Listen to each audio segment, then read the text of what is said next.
If you've been playing Minecraft for a long time, this image probably hurts. But I have news for you. Now it's real.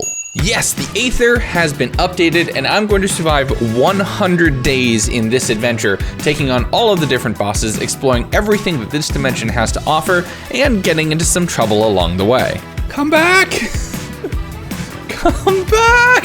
Why is the pig running? And I'm gonna be honest, this is probably the most cracked 100 days I've ever recorded. So if you want to discuss it with my community, come join my Discord. We have an awesome community there with some really big things coming soon. So I don't want you to miss out. But let's get started with my adventure through the skies. Day 1. I spawned on the side of a snowy mountain at the top of this dimension, but barely scratching the bottom of the places that I would go in time. Quick little trip over, I consumed the tree, converted that into a pickaxe, converted that into stone, into a little bit of coal and iron, and then saw some ghosts just chilling around with bows. Something tells me I probably shouldn't head that direction right away. But as I headed out to go get a little bit of wool and food, sorry my sheepy friends, my luck kicked in immediately.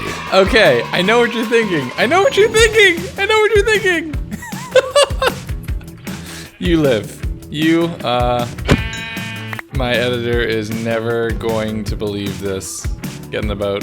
I don't know how this keeps happening, but it's very much on brand. So with a pink sheep secured, I killed some absolutely massive rabbits. I would explicitly need rabbit hide, made myself a little bit of snack and a sleeping bag, and camped out under the stars. Day 2, I made a mark on the map so I would know where the sheep was for later, and then headed out, finding some holes in the world, which we will fix in just a little bit, and looting an abandoned nether portal, which had some basic armor, golden apples, and a little bit of food. Nearby was a villager's home who had some pretty cracked trades, but nothing I could get to this early in the game. But that didn't stop me from a little bit of breaking and entering and robbery. I'm sorry, you know, I'm the main character here. But I found my way towards the ocean, seeing fish flopping in the distance, grabbing a little bit of coal so I could be able to make some torches and secure a space, and then continued running around. I made my way, doubling back through another mountain range, finding some emeralds in the distance. Those would definitely come in handy. Where I slept on the side of the mountain and had a dream of this server's sponsor, Stride Gaming. Stride is a brand new Minecraft server network with its own full SMP creative building competitions with cash prizes every week, but they're starting to get into mini games, including their latest release, Clumsy Crew, which is their take on Fall Guys. And I played with some members of my community and it got hectic. No.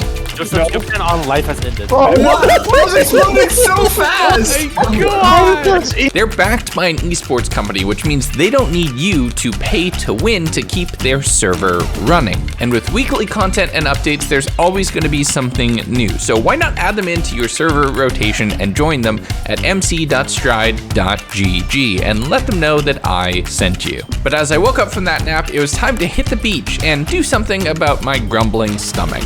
I did a little bit of axe fishing to shore up my food reserves, cooking that on a campfire because coal is extremely limited right now. But I had gotten this magical green dust, and this is one of the cool core mods of this pack. This is Inferium. Using this, I can grow anything, really, from growing trees, from essence to making diamonds or emeralds, and some really OP armor and weapons. This is going to be the main way we're going to survive and thrive in this 100 days, so have you heard of gardening? But all of that is more for the mid-game. We're still in the primitive era right now. I made my way over the hill with a bit more food, seeing some black sails in the distance, and yar, there be pirates. There's spawners in the water too, so I can't just attack the boat from underneath. I had to be pretty careful here, and it got hairy pretty quick.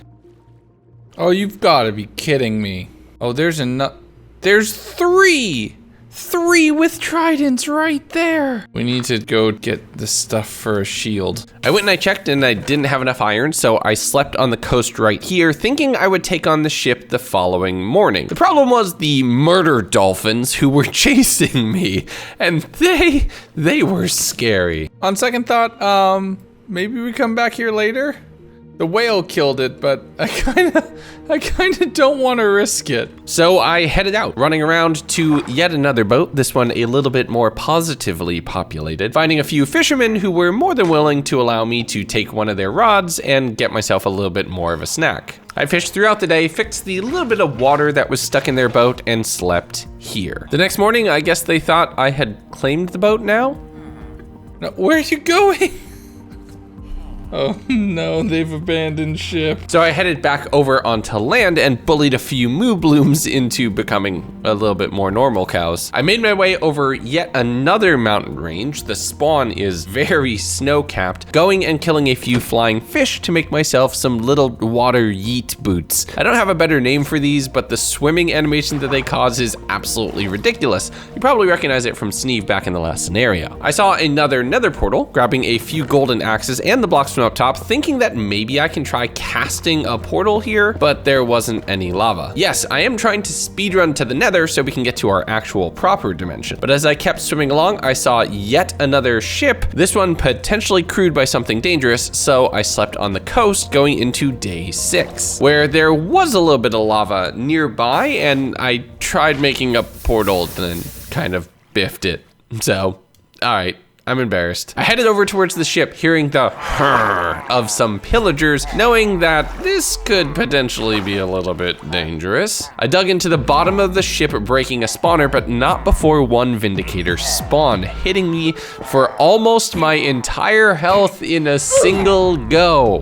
That caused some stress. But I made my way into the belly of the ship, using a fishing rod to try to pull the mobs up on the deck into a position where I could go ahead and stab them in the ankles. I used a little bit of iron to make myself pants and a helmet so I'd be a little bit safer, and a shield that I could block the different crossbow bolts, but it was still doing some decent damage, and I'd have to jump into the water occasionally to avoid from getting pincushioned on all sides. It was a tedious game of whack-a-mole, and I'm the mole this time, but moles can also dig. So I broke the floor underneath several of the different archers. Not sure why they weren't running to try to corner me. They stood pretty still, which allowed me to create an opening, making my way up to the deck, blocking arrows with my shield and axing them in the face to clear the deck and claim this ship for myself. I am the pirate now. I put down a few furnaces and the campfire, cooking up different foods and everything else that I would need to be able to survive for a little bit longer, when a blue moon rose, and I'm starting to feel a little bit luckier. But my pockets are already very full, so I dumped a lot of what I had found up until this point into the barrels on the side of the ship, made myself a little rowboat to be able to head off, and I was going to sail back to land before I saw a few skeletal swordfish patrolling in the water around me, and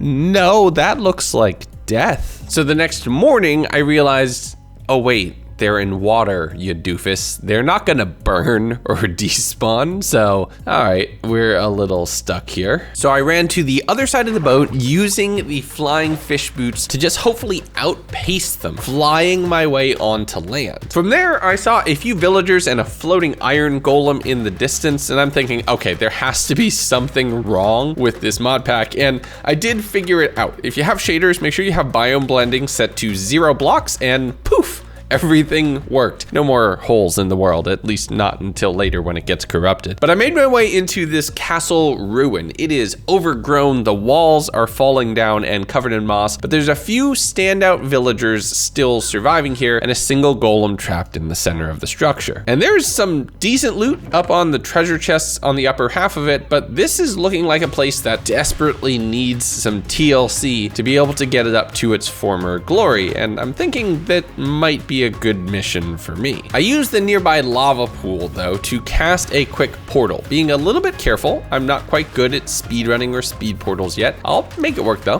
one step at a time. But I lit it, and within a single week, I was off to the nether, the fastest I've ever done it in one of these 100 days. I immediately spawned in with a fortress surrounding me, and this thing is way bigger and more dangerous than what you know in vanilla. It also had my first diamond just sitting in a chest, so that feels good. I made my way around the bridges, fighting off any mobs that were attacking me. While I will need stuff from this fortress, and I will get it later, the main thing I'm looking right now is a very low-hanging cluster of glowstone. I did find a blackstone pyramid in the warped forest that was nearby. Digging my way in and knowing that it's trapped, I headed under, popped all of the TNT, and then grabbed a decent bit of loot from in the chests, including some swords with looting. That would definitely come in handy. As it rolled over to the next day, I did find a warped version of a jungle temple, where after breaking the spawner inside, I found a ton of really good loot and some harming arrows from all of the dispensers, and that is probably the biggest pull from here. This immediately made me very dangerous at range, and I already had a bow, so I'm feeling pretty safe for being in the nether on day 8. I made my way across a few areas where the nether narrowed, getting to a cluster of glowstone that was relatively low, breaking all of that and throwing it in my pocket because it would be essential for the next step of my journey. I also grabbed this soulium ore, which gave me soul dust, which is a whole nother thing from the mystical agriculture mod, which we will get into. But I grabbed all of the glowstone that I could, throwing a little bit of the gold that I had to some nearby piglin friends to see if I could trade for leather or a few other just useful scraps right away. But my pockets are so immensely full that even if I got anything good right now, it's not actually going to be able to be carried. So I made my way back towards the portal and then warped back to the overworld, thinking since it's raining, any port in the storm, right?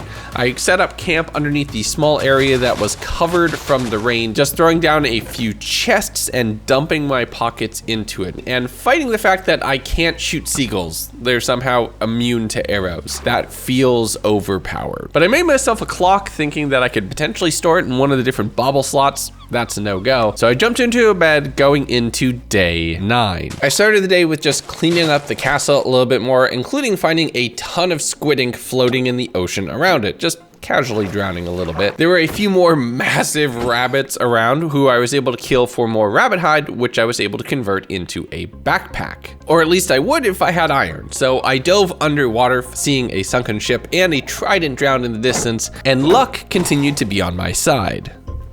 Yes!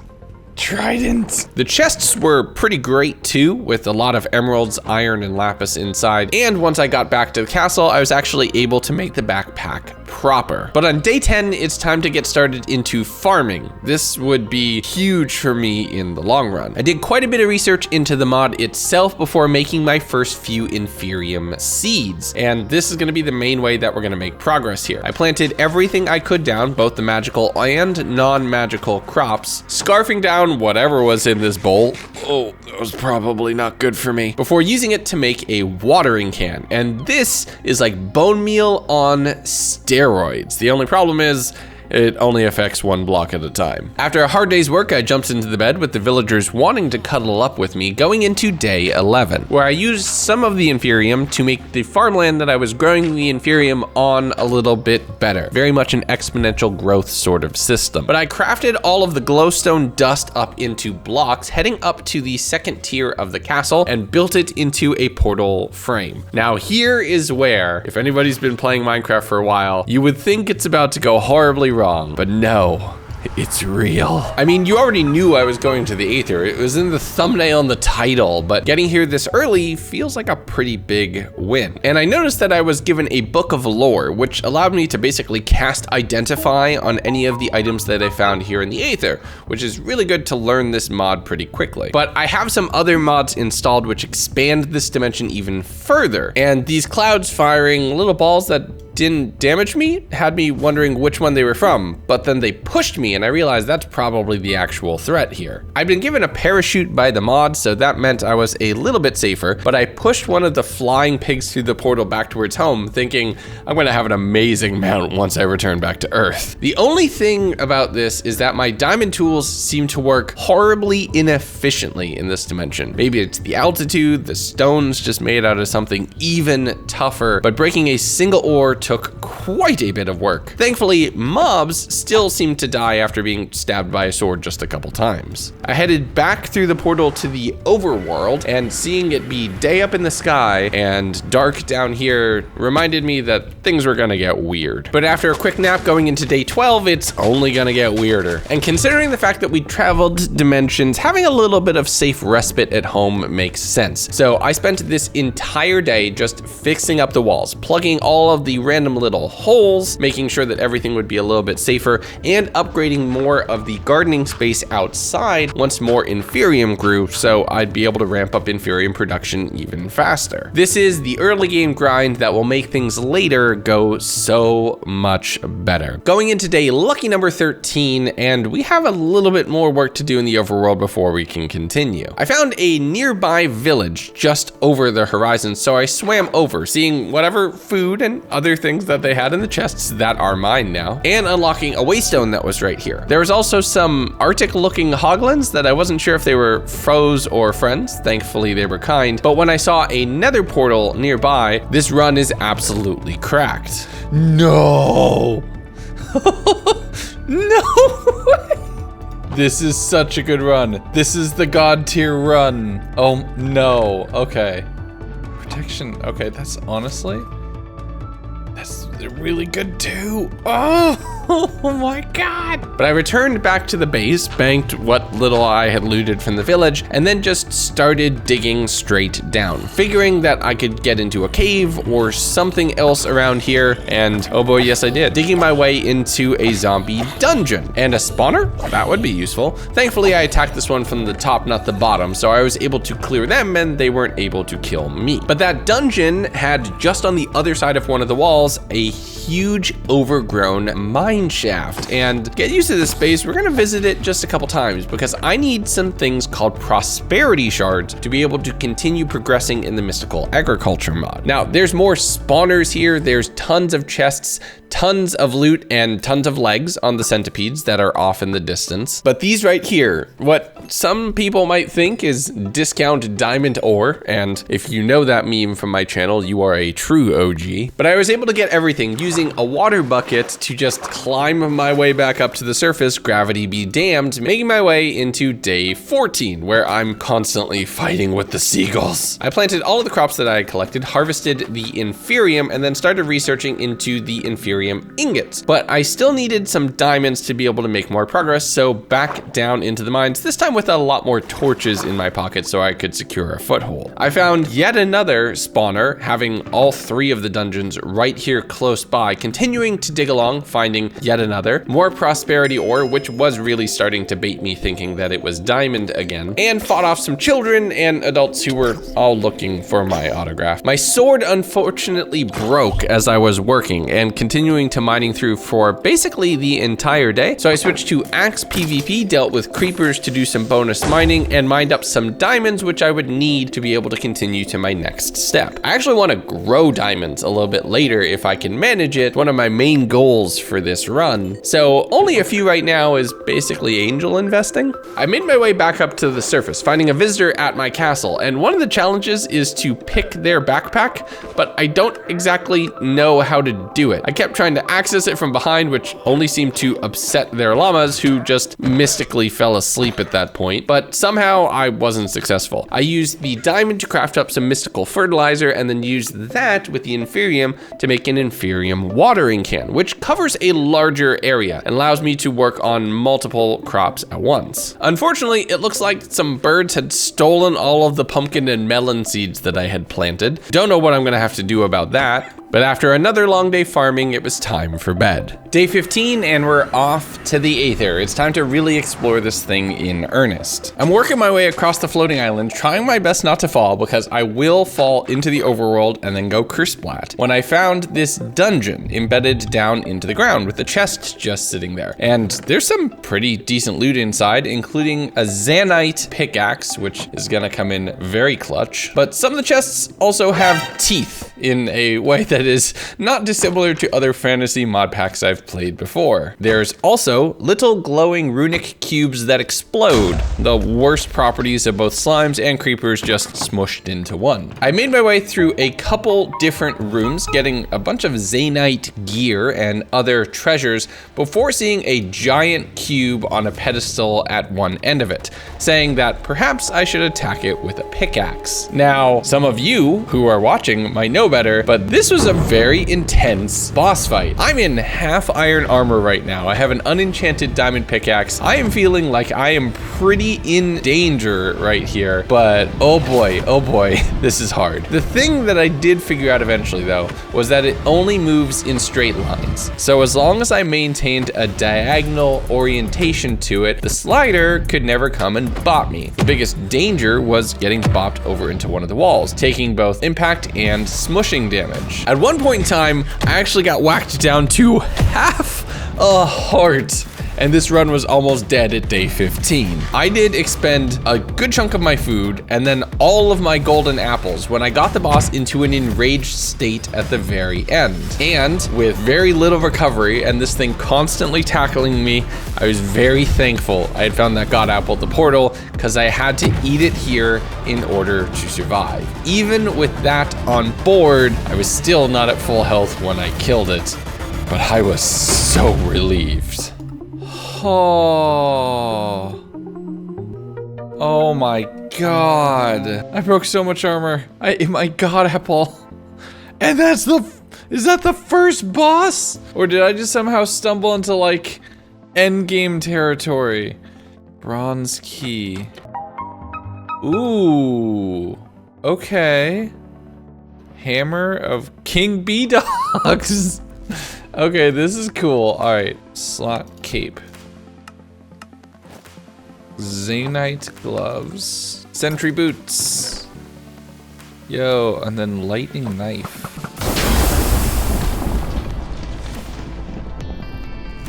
Oh, that's so, did I waste all of those? Oh, you literally can't make them. Oh, figure out what that stuff does later. Okay, we need to go home to see what gives us that, because that's good. Wait, no, this does something.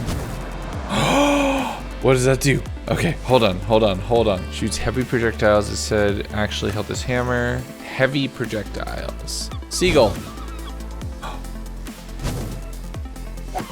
Okay, so I used all live VO for day 17 because I was just a giddy little child getting new toys to play with, going into day 18 where it was time to figure out what I had to do. I spent a little bit of time smelting up some stone to be able to make the different plinths and altar for mystical agriculture. This will allow me to get a little bit further along and start making higher tier seeds that could allow me to make and craft different plants that will grow different things. And I can work the way all the way up to diamonds if I'm really careful. The only problem is that takes a heck of a lot of dust to be able to actually get that high. But the first step is making prosperity seeds, and then I plopped down the center altar, which highlighted where I needed to put all the plinths. By the way, that is an awesome feature. Whoever developed that, chef's kiss, that's wonderful. But my first thought as far as the first seed I should craft should be iron, because I don't have an iron farm and running out of that would put me at a severe disadvantage. So I checked it out and I started planting down inferium, seeing how I can make even more seeds, and then trying to figure out how I can make higher tier dust, which I needed an infusion crystal for. I made that,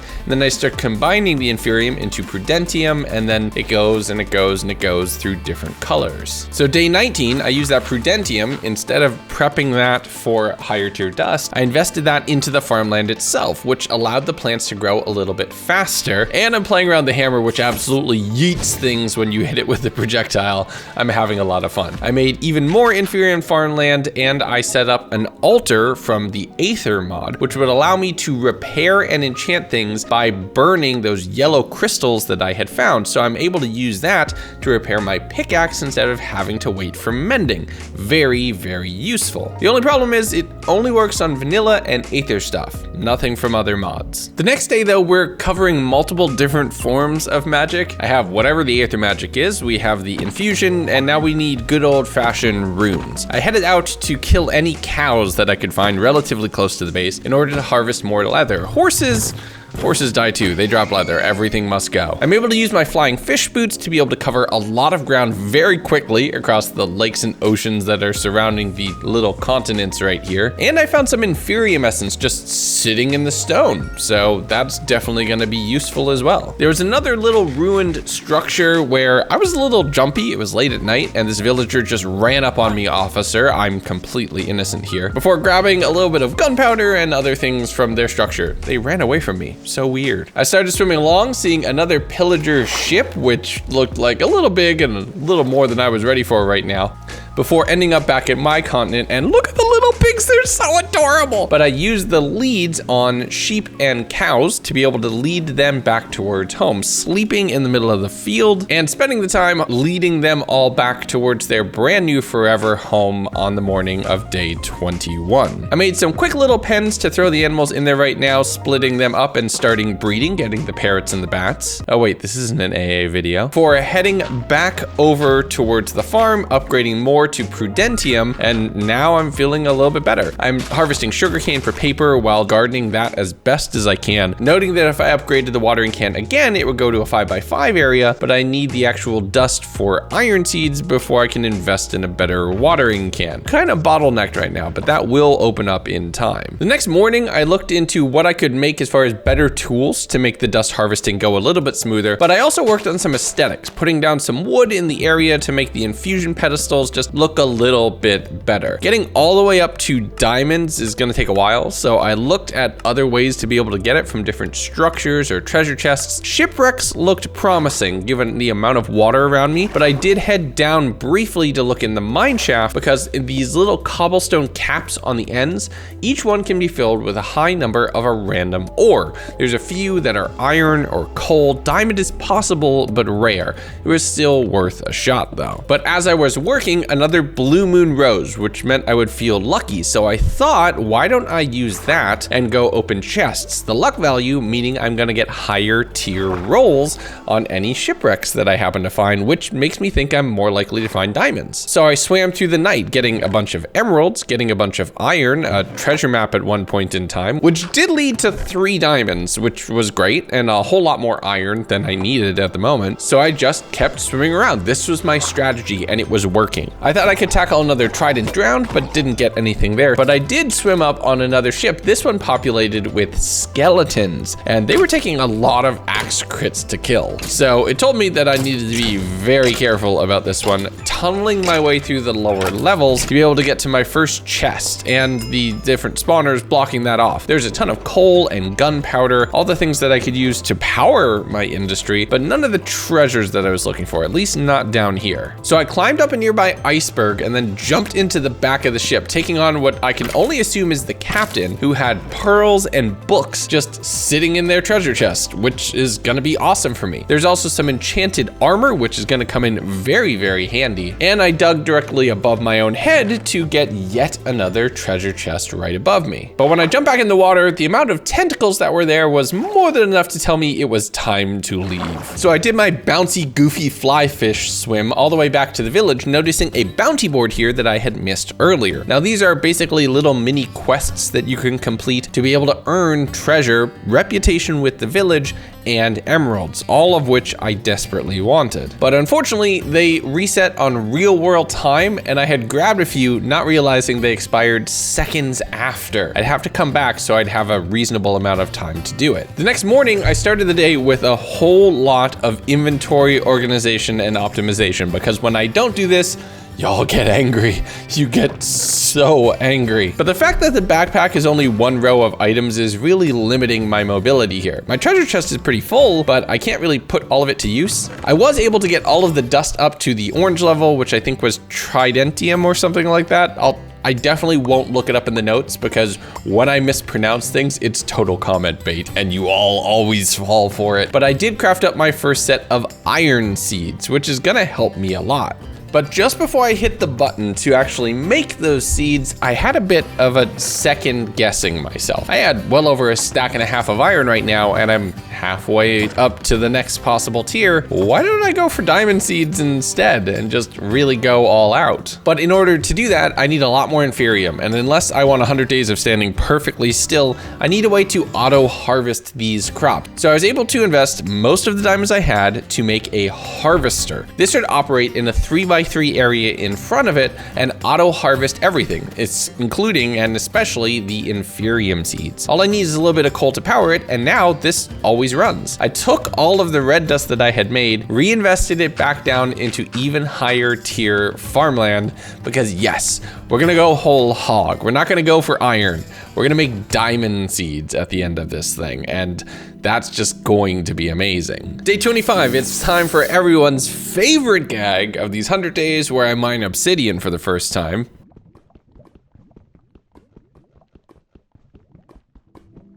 But it's not for an enchanting table only, I also used it to make myself a chunk loader, which will keep the base rendered 100% of the time, which will let the inferium go ham. I set up a little bit of obsidian to grow that in obsidian seeds and crafted and placed down some growth accelerators, which will increase the speed of the crops directly above them. This means that the farms are gonna be going even faster, and it's this exponential growth where things just continue to get better and better. A supermoon rose, which said that slimes would start spawning randomly, and I looked around and no slimes. I'm assuming there's some cave nearby which is consuming almost every mob spawn. I'm gonna take advantage of that and just be very happy. I warped over towards the village, broke and replaced the waystone so it would actually be called village. I don't care what they called themselves before. Checked out the bounty board and saw a couple things that I could do relatively quickly. I had some emeralds in my backpack, so I was able to turn in a few of those quests to start building on my reputation with the village, and then saw a couple others which I could do relatively easy. Some fishing and some chest boats. Yeah, I can cash that in. I ran back towards the base and did eventually see a slime on the coast, using the hammer to be able to break that just so I could get a few slime balls in case it was necessary for any recipes. But honestly, this hammer is so much fun, and just throwing things around the battlefield.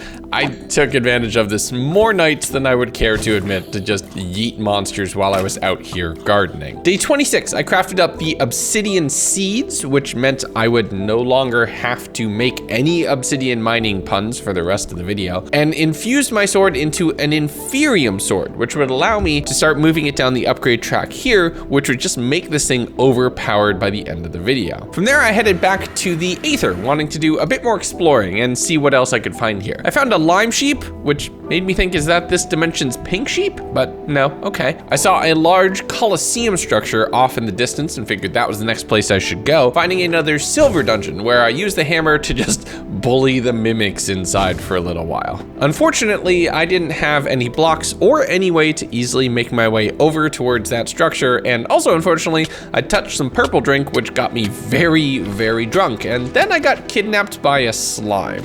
Day 27 though, I collected a little bit of dirt and used that to bridge over towards the clouds surrounding this giant floating temple. Inside, I saw a bunch of winged Valkyries who were asking me if I wanted to fight, and I was feeling a little nervous. That probably wasn't the good play. I looted the chests that were around here. Thankfully, only about half of them were mimics, and I was very careful to try to not fight any of the Valkyries, because I didn't know if they would just mess me up. I made my way towards a large throne room in the back where the Valkyrie Queen here said that I needed to kill 10 of her lieutenants in order to be worthy enough to fight her. And the hammer did make this pretty easy as long as they didn't hit me. The problem was when they did hit me, they were chunking me for over half of my health. So I had to be very careful. I took advantage of the empty space directly in front of the structure where I could fight a little bit more openly since they would teleport around occasionally. But with only 7 medals and thinking I should probably play it safe, I plopped down a waystone to allow me to warp home and get some sleep. The next day, I harvested all the inferium and then crafted up a dart shooter, which is the Aether's version of a bow and arrow. With this, I could fire the darts,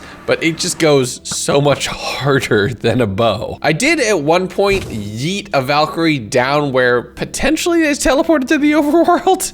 I don't really want to have to worry about that, but I was able to, while making sure to maintain my distance, get the 10 medals that I would need. Although I was at half health for most of that fight, which made me think that that was probably not safe to take on that boss just yet. I'm gonna need to upgrade to full diamond armor or better for me to be able to do that, or else I'm pretty sure I'm gonna get obliterated. And by better, I knew that I could make inferium infused armor, which would have even more defensive capabilities. So I started combining those dusts, knowing I'm gonna have to go get more diamonds. I headed off to the Aether, throwing a saddle on a flying pig and just having genuinely way too much fun with that. But as I went out to continue to explore to see what loot I could find, the luck is good with this run.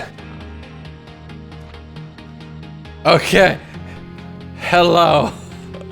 Okay, hold on. Okay, can I get him in a boat? No way did this just happen. Okay, they can be a boat. Get down here. So it's not the lime sheep. It's just the pink sheep. The pink sheep is the pink sheep of the Aether dimension. Get in the boat. Yes. I'm gonna do something that's potentially stupid, but first, I need my saddle back. Okay, I'm sorry, pig. I have a parachute. There's only one way down to the surface. And this is it. Wish me luck! Yes! Oh my god! Oh! Okay, I have to go back for the other one too, but this is... Oh, this is too perfect. Oh my goodness. Come here, you. It's meant to be. Oh, okay. The next day, I headed back to the Aether, 2 pink sheeps in 30 days. That is absolutely bonkers. But I'm trying to find more jadeite wherever I can. It's on par with diamond, and until I can make diamond seeds or go mining in the overworld, that is hopefully, potentially, a little bit easier to find, or at least in the dimension that the video is actually about. I'm marking off different POI, looking around on the bottoms and the sides of islands to see if I can find any of this one specific ore, which gives me some pretty decent defense. The only problem is it's fragile, and without unbreaking enchantments, it breaks relatively easily. So I'm running around grabbing a bunch of it, which was more than enough for a chest plate. That's definitely gonna come in handy for the actual fight itself, but I did fall at one point, landing in the water right next to my castle. I warped right back over thinking, okay, I need to go get that saddle off of the pig because saddles are extremely rare, but it turns out the Aether actually makes a crafting recipe for saddles. So yeah, I'm actually doing okay here. Day 31 is all farming, genuinely. I spent a little bit of time making a seed reprocessor and then immediately upgraded that to the 2nd tier, converting a lot of my inferium into prudentium and then the higher tiers so that I can be converting extra seeds into more dust. And I farmed literally all day. Day 32, I'm doing just a little bit more exploring around the Aether, just trying to see what I can find on the central island, not having to worry about flying around on a pig, when I fell off and landed in the water on the opposite side of my base, seeing an underwater pyramid here. So I mined down into it, grabbing a decent bit of treasure from the different stuff around here. I mean, that's just a nice bonus find, right? I headed back to the Aether for what I originally intended to do, sailing off in another direction, finding this large fountain at one point with a little lake with a structure inside of it. I like the look of it, it's pretty cool. But I headed back over to the overworld, and flying with the pig in the overworld is just so cool. This is genuinely, I think, one of the coolest things I've ever done. I'm just flying on a pig. Who needs an elytra? I got my friend here. But since I'm here in the overworld, and I basically use the Aether kind of similar to the Nether, honestly, I'm flying back towards spawn, because now that we have a sky pink sheep at our home, we're gonna need to get our other pink sheep friend back home as well. But now that I was fully geared, armed, and armored, it made sense to go take on that structure that I had seen all the way back on day 1. It turned out the ghosts here were skeletons, which was a bit of a problem because, as I said, my armor is rather fragile, so the bow hits chewed through its durability relatively quickly. I did find some sharpness enchanted iron swords, but a map with a big X on it was one of the most interesting things that I had found. I didn't know it was at the other end, but it was something that I was definitely gonna go find. I have more saddles, so I'm just gonna leave you here. You though, time for you to come with me. But now it's time to bring the pink sheep across 2 dimensions back to each other. I leaded them all the way off to the water, got them into a boat, and then just sailed through the night. The whales were freaking me out though, and I was concerned that one of them was just gonna try to eat both of us. Thankfully though, they were friendly, and I think they might share the dolphin AI, but we're not gonna get too into that. As I made my way to the base, slept so it would be morning, and on day 34, I brought the family together. Look at that. A nice big happy family reunion. Yes!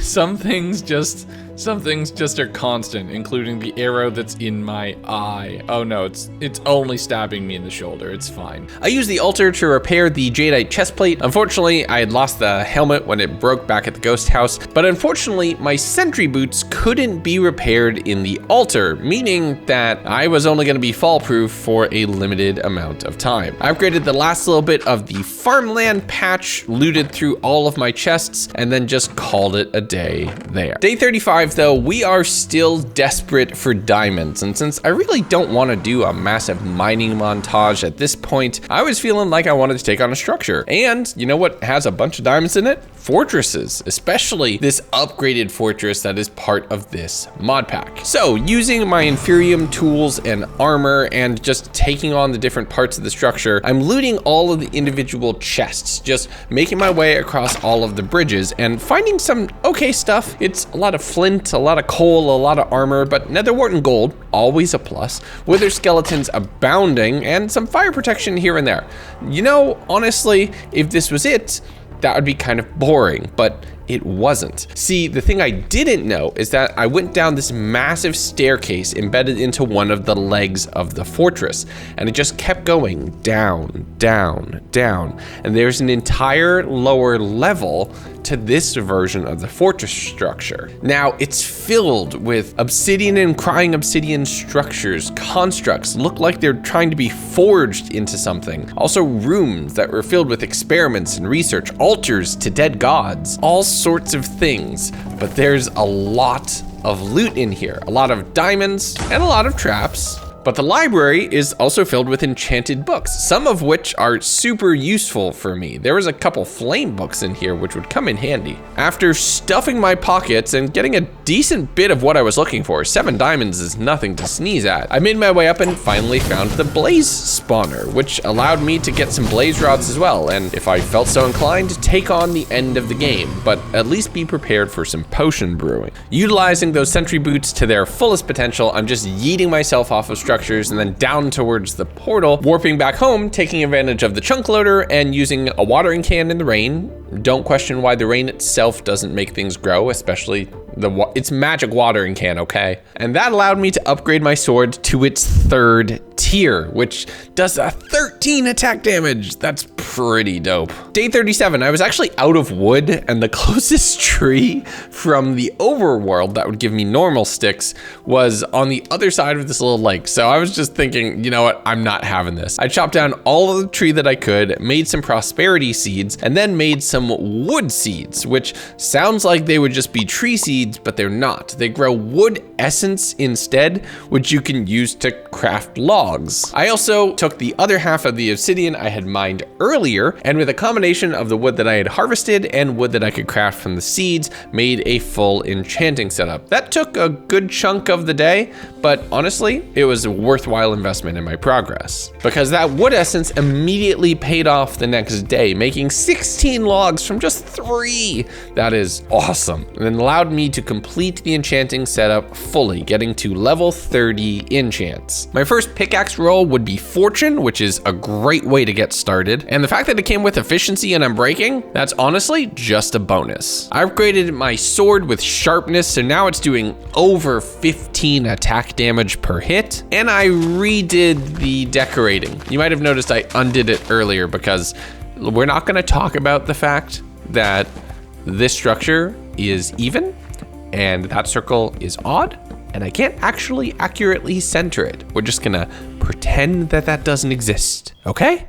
Okay, great. I don't want to see any comments about how it was off center. But I did the best I could, given the fact that, well, the thing that we won't talk about was happening, and a harvest moon rose later that night. Thankfully, harvest moons also apply to the inferium crops, so I did spend the entire night gardening, getting a ton of different wood essence and inferium, and upsetting a few endermen by making eye contact, but I can crit them out in 2 hits with this sword. It's honestly kind of overpowered, and we're just barely getting started. I started day 38 by doing some trick shots with that new sword, and it is working very well, crafting up a lot lot of the wood essence into over 2.5 stacks worth of spruce logs. You can actually make all the different woods by depending on which shape you craft the wood essence into, which is going to be wonderful because I want to repair the second floor of this castle to get it up to its former glory. If this is where I'm going to live, I want it to look good. I spent all day just improving and renovating the base, making it look a little bit more worthwhile, and we're not going to talk about how that infusion pedestal doesn't actually go centered in the thing. We'll move it later. But after I threw down all the lanterns and took a quick nap, all of my villager friends are a little bit better, and it's time to teach one some magic. I got them stuck in a hole, and then while standing on the lectern, kept breaking and placing it until I got the enchant which I wanted, and you know what it is we're looking for mending here. I was able to get that locked in after not too much time, but it is rather on the expensive side. So I did trade in some paper just to lock in the enchantments right away, and I headed over to the village to see if there was any quests that I could take on that could earn me a quick buck. Unfortunately not, but I did take one that would allow me to increase my reputation with the village a bit more. And then Minecraft crashed for a while, but it's okay. Everything's fine. Don't worry about that. But I set off swimming through the ocean nearby, looting what I would assume is a drowned spawner underneath the water and a nearby portal, grabbing some obsidian and gold before sleeping right next to it. On day 40, and I can't believe we're 2/5 of the way through this thing already, I made coast on a pillager camp, the purple tents reminding me from the end of the Dawncraft 100 days that this would be a very shooty kind of place to be. The thing that I think though is my Inferium armor makes me a little bit harder to detect. You'll notice that mobs aren't aggroing on me as immediately, and it sometimes requires me attacking them first, which is definitely a plus going into a very busy space like this.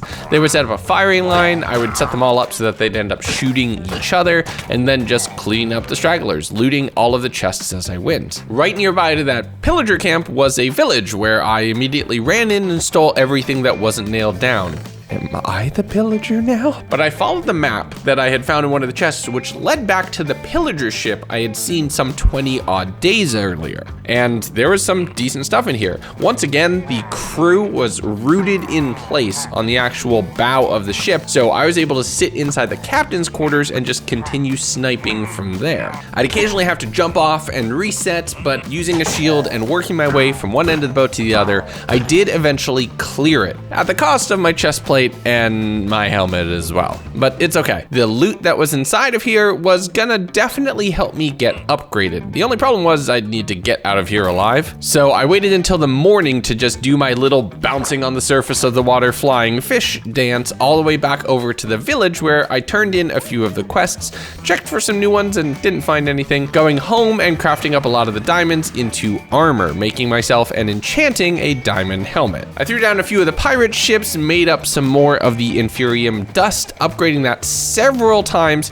to get my first blue dust, which would allow me to get towards crafting diamond seeds. But on Day the Meaning of Life, I need some resources from the Nether for me to be able to actually take this on any further. So I headed through the portal, making my way over the basalt deltas, seeing a flaming cow. They're just chilling out, we're friends. Any endermen I saw were immediately stabbed and turned into pearls. Any soul sand that I found was what I was actually here to collect, and the wither dogs, that was sad to kill those. I did see a bastion in the distance, and feeling powerful and enraged, used the one ender pearl that I had gotten so far to pearl in, stab the piglin brute in the throat, and then immediately loot the chests on the top of the structure. There were a few diamond tools there, which was awesome. I was lacking in a few of those, and some other goodies as well. I ran my way back out since I could just jump off with the sentry boots, trapping a piglin inside of a hole and just throwing them a bunch of gold, getting hot tourist destinations, which is nice, but I let them cook for a little while, getting a bunch of different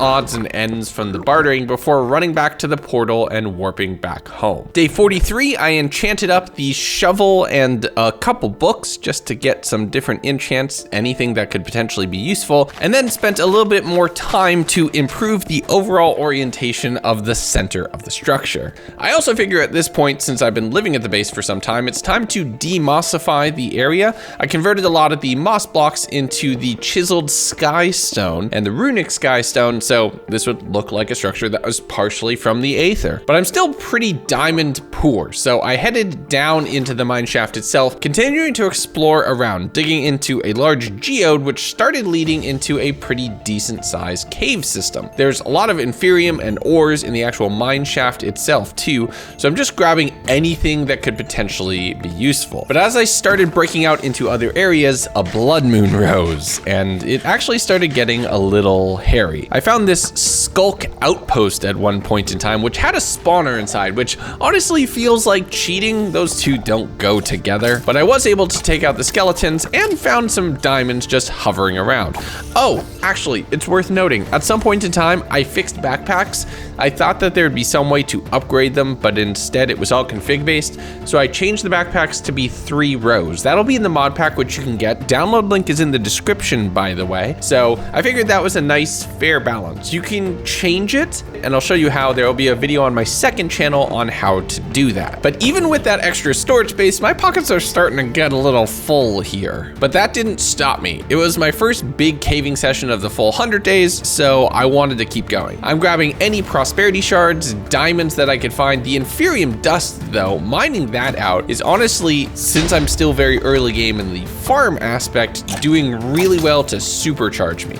I did make my way into a massive cave system that was filled with mobs that I think confirmed my idea that all of the mobs were spawning underground instead of up on the surface. There was another one of those skulk outposts that I had found, this one filled with spiders, as if my two fears didn't need to get any closer together. But I was getting a ton of loot here, and this made me feel like I was making good progress. Right as it ticked over to day 45, my pockets were fully full, so I just mined straight upwards, breaking my way out into the surface, and then going back, harvesting the crops, cooking up some potatoes since I was completely out of food once again, and then just dumping my pockets out. I made a full set of full diamond armor, and then just started upgrading all of the dust, getting into multiple of the blue dust that I would need for my first piece of supremium. And this is where I realized how expensive some of this stuff was. Okay, so we were mining for 3 days,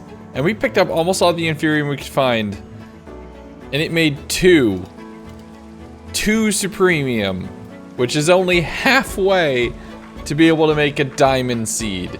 This is intense. I mean, come on, think about it. We're gonna be able to grow diamonds on a plant, which honestly feels super powerful, but we're only halfway there. There's still more work, which honestly I can respect. I used a bit more of the inferium to upgrade my diamond chestplate to inferium, which then allowed me to make a set of diamond pants, enchant that, and as I was taking a quick nap, go into day 46, upgrade the pants to inferium as well, and now I'm half in green, half in blue with a pair of angel boots on, and this is the weirdest combination of armors, but I'm actually here for it. I was able to combine up more dust to make 1 more supremium, so I'm very close to there, and then I used the altar to enchant a bunch of the darts by cooking more of the ambrosium. And if I'm mispronouncing these, just hit me up in the comments and boost that engagement. I suck at reading words sometimes. And on the morning of day 47, all of my work finally came to its culmination. Yes! Okay, we can craft diamond seeds now. We can grow diamonds now. That lets us grow diamonds. Yes. All right, let's get these enchanted up. Since I can now grow and craft diamonds, I crafted up a few, which allowed me to craft some prosperity gemstones, which allowed me to make the inferium to fully upgrade my armor set. And now I'm ready to take on a whole new level of challenge. Full set of green. Let's go. That challenge includes forgetting to record the very beginning of day 48, but we're off to the Aether and we're mining. I'm looking for the different ores that are available in this dimension to see what I can make as far as cool, unique weapons and armor. Mainly weapons, because my Inferium armor is what I'm going to depend on for the rest of this 100 days. I found a Continuum orb, which is very interesting. We'll get to that later, but I'm mainly looking for Gravitite. It says that you can make this into a sword, that if you hit mobs, they fly up into the sky, which feels like a really useful thing. I found more Zanite, but no Gravitite, and I went strip mining through the bottom of this map and the bottom of this sky island for quite some time. Found a lot of everything except the one ore that I was looking for. The next day, when I returned to the Aether to continue my mining search, well, I'm just gonna cut to the live VO for a bit. Wait. First off, there's a pink sheep over there. No shot. Okay, hold on. I think I see a pink sheep, but is this it? Is this it? Please be it. Yes, okay. Did I see what I think I saw? Hello. I have to get you home. Let's hope it's somewhere good.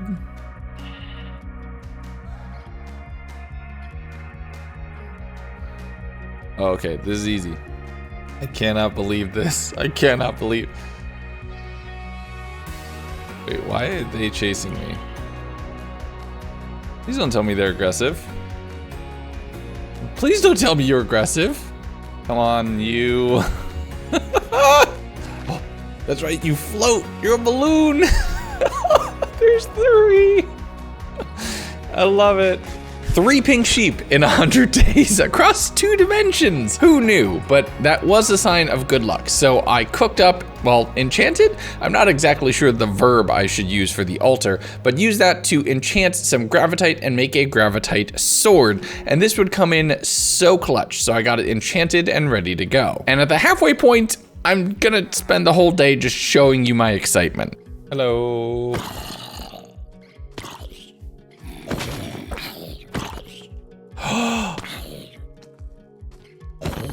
It's a yeet sword. Oh, this is gonna be fun. Okay, now I see why everybody was recommending it. Okay, so maybe you just like stun lock her or something? I don't know. Are we ready for a fight? I think we're ready for a fight. It was time for a fight. The next boss, something that I had seen multiple parts of the wiki say is the most dangerous part of the entire mod. The Valkyrie Queen would face my blade. Thankfully, the enchanted mystical sword was chunking the boss for a decent bit of damage. The problem I had, though, was she is relentless in her approach. My armor is doing a decent bit to hold the damage off, and I'm using a shield to catch whatever hits I can, but once she started summoning little balls that summoned lightning and were shocking me, I'm down below half health, and she is just constantly attacking, giving very few chances to actually heal. And it was looking pretty bad until the Gravitite sword came in clutch.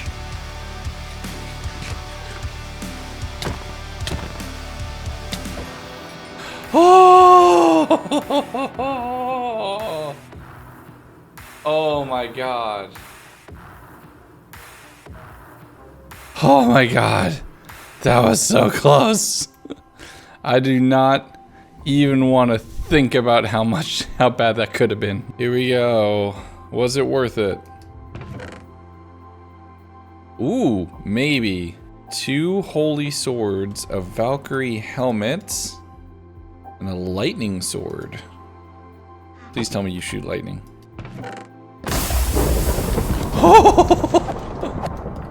Oh.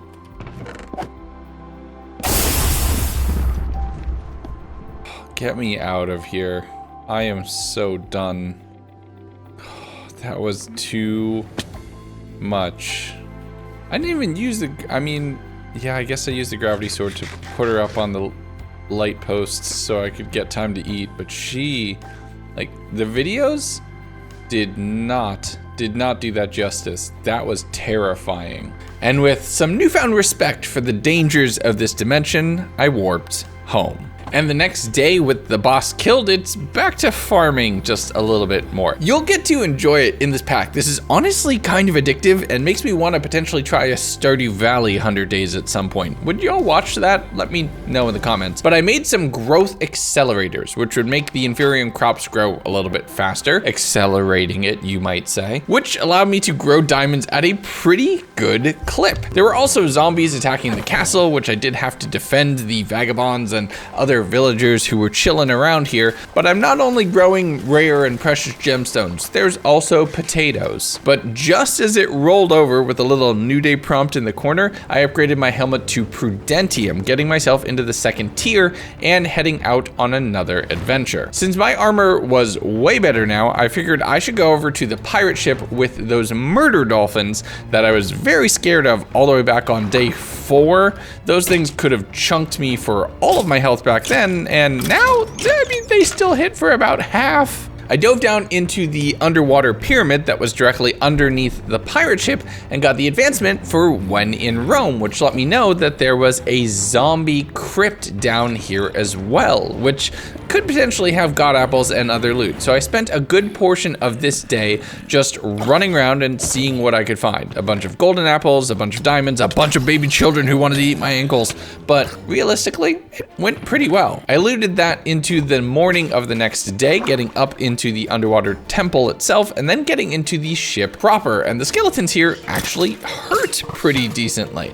The ones with bows stay perfectly still, as do the other pirates in a few of these other different structures, but the ones with the swords and the feathers on their head, they can do some damage. Once I was into the captain's room, I realized that there was going to be a lot more gold and other treasures here, and this was similar to the ship that I had attacked over in the frozen area previously. So I was able to get more Eyes of Ender and books and just had a fun time kiting my way around and filling my pockets to the brim. The next day was pretty simple. Return home via the funky flying mechanics and just looking ridiculous as I go, and combined all the dust that was in the loaded chunks to get that up to a higher level, get some different prosperity gemstones, and upgrade the rest of my armor to Prudentium. Day 56, with all of the diamonds that I'd been making, I crafted myself up a diamond axe and got that enchanted with some silk touch, which would just always be useful. I can't believe it took me this long to get that. I headed off to the Aether and started flying around on a pig, just seeing what I could see, where a slime attempted to kidnap me, and that caused my pig to just start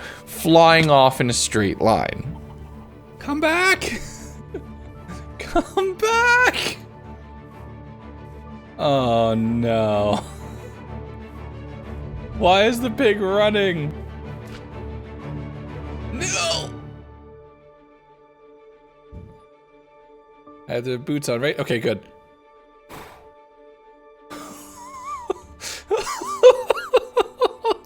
That went so horribly wrong. But I figured, since I was in the overworld and pretty far from home, I checked on the map that I had found some dozens of days ago, and I was actually a little bit closer. In the morning light, I saw a castle off in the horizon, which had a little bit of loot mixed throughout. It's mainly food, which honestly is pretty good. I'm existing solely on baked potatoes right now, so getting a little bit more is definitely a positive. There was some armor and different treasures hidden in a couple different spots, but the skeleton in the basement was the only dangerous thing here. I headed out, finding a slightly upgraded spider spawner, and then continuing through the forest, finding a waystone at one of the villages, which I just threw into my pocket and continued running. This would let me get home at a moment's notice. There's a pretty cool mine shaft directly next to that village as well, which had a little bit of ores here and there.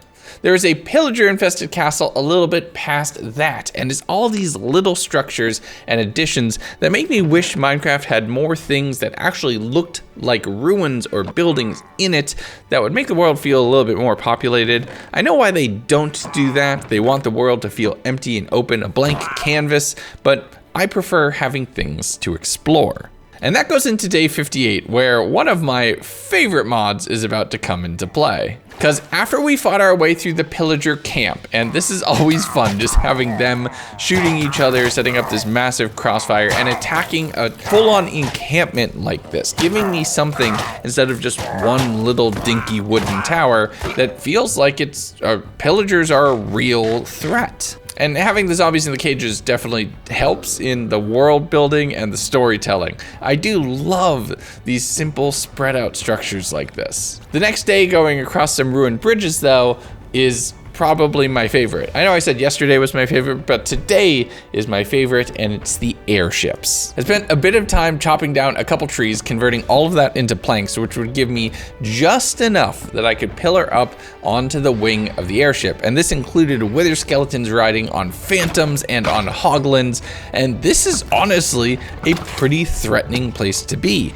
If it weren't for the sentry boots, it would be doubly scary because falling off of it is near certain death. I have to be pretty careful also just taking on these individual challenges, because getting hit with wither, no amount of armor can protect you from that just slowly burning you down. But the chests inside, oh boy, do they make it worth your while to attack these things. I fought all the way into the night, just trying to inch my way closer towards the spawner, making a absolutely critical error. I dropped my bow, which I'd spent a good amount of time on that. I kind of wanted that back. So I'm just standing and critting on all of the hoglins throughout the night until I was able to drop down, grab that, and loot the chests, which include things like netherwort, diamonds, golden carrots, everything I could ever want. As it rolled over to the next day, I had to clear out the crow's nest, which had the final boss of this kind of structure, which is a power bow phantom rider, and that thing hits hard. Cost me a couple golden apples and just peeking around corners playing with the sightlines to take that out, but once I did, I plopped down the waystone and immediately teleported home. I had to convert most of what I had found from ingots into blocks because there was just so much there. And check out all that gunpowder. I have a theory of something I could do fun with that if we get to it somewhere in this 100 days. But having done a ton of exploring and finding nothing, or at least knowing that there's more journeying to do, I spent a little bit more time here at home, converting the spruce wood into a bunch of slabs and just completing and fully finishing the roof for the outer ring of this ruin. But I know that with it all being bottom slabs, I'd need to do some small little pedestals to be able to build up a bit more here and there. But if I want to really keep improving the castle, I need some more blocks from the Aether, actually. So I headed off to there, flying on a pig who generously donated the saddle back to me, heading into one of these silver dungeons, which I was able to mine for a ton of the different chiseled stone blocks here that I think is really gonna make the castle pop, and it's gonna bring the sky dimension down to earth. But while I was here, there was a couple rooms that I couldn't fully mine out, so I figured, why don't we take on the boss? I had beaten this once before, my pickaxe is a lot more powerful, and this time I was using a Zanite pickaxe, which seems to have some inherent damage buffs against this boss. Me being in better armor definitely helped as well, whereas the first time I had taken this boss on, I needed to use a god apple to take it down. Now it was just about playing the angles, running in a circle, and critting it out until it was dead. There we go. Ooh. What are you? I mean, we get new boots. We have replacements because our old ones are about to break. Still need to do more with all of this, but a phoenix bow. Oh. One final dive with these boots. Let's go!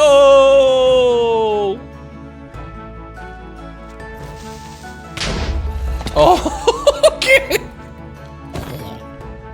Okay, sleep. Time to sleep. The next day, I focused on putting all of those blocks to use, demossifying. Is that a word? That's totally a word. But demossifying the entire base, removing a lot of all of the full moss blocks and many of the mossy variants and replacing it with skystone. I set up the different arches and to just kind of divide it up into a couple different rooms and focused on repairing the floor, making sure that it was properly, that it looked good. This allowed me to use the runic blocks, which actually glow just a little bit to place light on top of, and with the different Aether blocks now included, my base was a combination of the best of both worlds. The structure that I had found here in the overworld converted to be something that represents the adventure that I'm actually going on. Combining that with a few of the spruce pillars that you can make, which I really wish they would add these to vanilla Minecraft. They look amazing. And the base is starting to come together. But half the fun of making these mod packs is seeing what decorative blocks I can add, which are the kinds of things which you wish you had in vanilla to make this place feel a little bit more like home. That includes some different tables, some different shelving opportunities, throwing some barrels in place in the center to move from the chest monster that I have in the corner to an actual proper storage system in the middle. I framed and moved a bunch of the item frames to the center, and things are looking good. We're just not going to address that. We're just not going to talk about it, okay? And immediately after I recorded that clip, I personally got very frustrated with it, so I broke down all of the pedestals, placing them around the center, which I can then put random items in to be floating around, kind of like a cooler version of item frames. I also fixed up the floor to make it actually represent the shape of the structure, considering it's not centered. Who made this mod and made it not centered? But after 2 days of building, things are looking very nice. On day the best console ever made, I upgraded half of my armor to the red variant, which I'm not even going to attempt to pronounce, and produced a few additional golden apples. I checked in with my mending ATM that I have down here in the hole, just throwing paper at them, and realizing I need a better way to get more emeralds. But I was able to pick up my very first mending book. Before throwing that onto a piece of armor though, I ran over towards the village to pick up a few of the quests that were there, seeing if any of them would generate emeralds. There were a couple, and a blood moon had started, which once you turn the shaders off, it's very red, but I prefer the fancy version of Minecraft. So I spent the whole night just chopping down mobs for experience primarily, using that to repair my armor via mending and just get everything fully repaired. Once I saw my experience going fully up, it's not like I could sleep, so I just kept fighting into the morning where the blood moon set and things returned a little bit more back to normal. I killed a few endermen that were hanging out around the village trying to get a couple more ender pearls. I don't know if I'm going to try to beat the game. I really enjoy exploring the new dimension instead, just to make it a little bit different, but you never know. But I took some of the holy stone that I had gathered, converted that into its brick variant, and started adding some arches to the top of the base, just to give it a little bit more of this kind of angelic or open feeling. I don't want to create a full roof. I want to be connected to the sky, but I want something where it feels a little bit more intentional. Then it's time to execute Order 66, so I headed off to the Valkyrie Temple, collecting a lot of the more yellowish version of the Skystone that was available here, specifically going for the runic variants since they would glow. I have a really cool base idea for that. There were a few mimics that I could still clean up, and going around and fighting them, grabbing as many of the blocks as I could, I warped back to the overworld and used the glowing ones primarily, with a little bit of the regulars mixed in to make a halo for the base. You know, what's more angelic than that? I spent the rest of the day doing just a little bit more organizing, using the altar to repair my pickaxe. Since it doesn't work for the infused armors, that's why I'm gonna need mending for that. I made myself a Zaynite pickaxe with silk touch, which I was able to then use to move the glowstone to a better position. It warps to the exact same location, but at least now it looks like it's a little more intentional in the base. I finished the day by executing my mess, doing just a little bit more organization before calling it a night there. The next day, I figure I need to set up some more seeds. My thought was I could grow emeralds as well, since I've already figured out how to grow diamonds. So as I was resetting the altar, I clicked with the continuum orb and got a strength 3 augment. Actually, Sierra, play it back. Look at just the 1 pixel that I missed the plinth on, which allowed me to get something from the bookcase with the orb. That's a really weird interaction, but that's kind of cool. I could potentially use that later. The only thing was I didn't know how to use the augment. I checked in crafting with anvils, none of that worked. I would figure it out, just not quite yet. I spent the rest of the day gardening to get a little bit more inferium essence and dust to try to get up to a level where I could start working on getting emerald seeds, which would allow me to have a much more prosperous economy. When you can just print money, there's no thing like inflation in Minecraft. What are you talking about? But while that continued going, I used the waystone to teleport back to the Aether, thinking I should do a little bit more exploring. Turns out you can put the saddle on cows as well, so I'm using that to fly around and just see what else I could find. At one point in time, I did see this random ball island that I had made a mental note of, but I didn't realize how important that would be. Keep that in mind. That'll come in handy in a little bit. But as I continued to explore, I saw this arena looking thing on the minimap and I flew over in that direction, finding a massive structure, but it's also really, really high up. So my thought was, let me just mine a whole bunch of stone that I can pillar my way up to there, but I missed on one of the jumps with the cow, dropping down into the overworld instead. And it turns out I missed a blue moon. Bummer. On day 60 nice, I do want a quick way to be able to get to that arena or anything else in the Aether, and I want to leave all my waystones in place. So I looked to see what it would take to make a warp stone. This would allow me to teleport to any waystone, but it doesn't allow me to go back to wherever I left. So I warped over to the Aether, broke down that waystone, warp stoned back to the overworld, now having both in my pocket, and I'd be able to place that down somewhere else and get there quickly. But I crafted up some mystical fertilizer, using that to just grow a ton of Inferium very, very quickly. That allowed me to continue to make progress towards the emerald seeds, having 3/4 of what I need. I made myself a fishing rod, thinking I could get myself a pufferfish to potentially take on that ocean monument, grabbed some sand to smelt into glass, burned the fishing rod, as I apparently have a tendency to do, made myself a new one, and fished throughout the night until I nabbed myself a pufferfish. But with some water breathing potions on hand, I used my floppy fish sandals to get over towards that massive ocean monument I had noticed earlier, and I had 24 minutes to be able to navigate my way through. I was able to break into one of the chambers before I ended up getting mining fatigue, but this place is very, very full. Normally, I'm taking this on with a trident, either Riptide or Loyalty, just anything to be able to fight at range, but I have to get up close and personal here. And while the chest loot is nothing to laugh at, there's definitely a lot more in this kind of monument. Having a bow and arrow is less than ideal. I was able to clear the first Elder Guardian, searching and seeing much more impressive chambers around here, just significantly more impressive. I am probably going to convert some of this into the Ocean Monument build I'm doing in my hardcore world. You know I'm gonna steal this, right? But sitting near the center of this structure, as if I just called it, was a perfectly pristine trident. And that was awesome. The amount of tentacles that surrounded it, significantly less awesome. So I noped my way out of there very quickly, swimming up to the little basin on the top of the monument itself, and as the day rolled over, warp-stoned my way back to the base, where I just did a bunch of farming and combining of Inferium essences, which would get me towards my next red dust, which is 3/4 of the way towards my emerald seeds. Is that all I did on day 71? Man, this mystical agriculture takes a heck of a lot more time. So since that's taking a little bit more effort, let's go a little bit more lo-fi. I warped over towards the village. Having made a fletching table, I trapped one of the villagers inside using some moss to block off the door, and then just started trading sticks.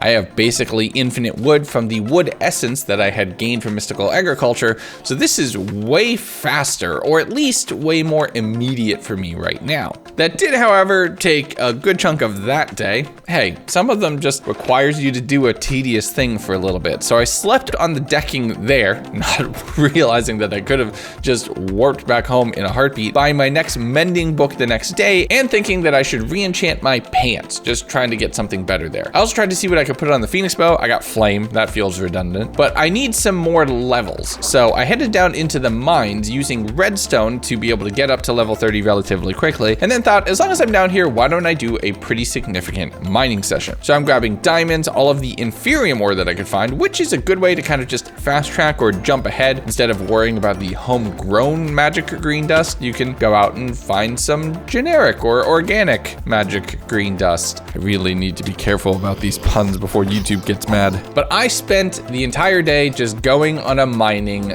bender. I said that I wasn't gonna do a lot of mining because I wanted to focus on open air and floating islands, but it's Minecraft. You kind of can't avoid that. As the day rolled over to day 74 though, I cut myself off, warping back up to the base and converting all of that into one red dust.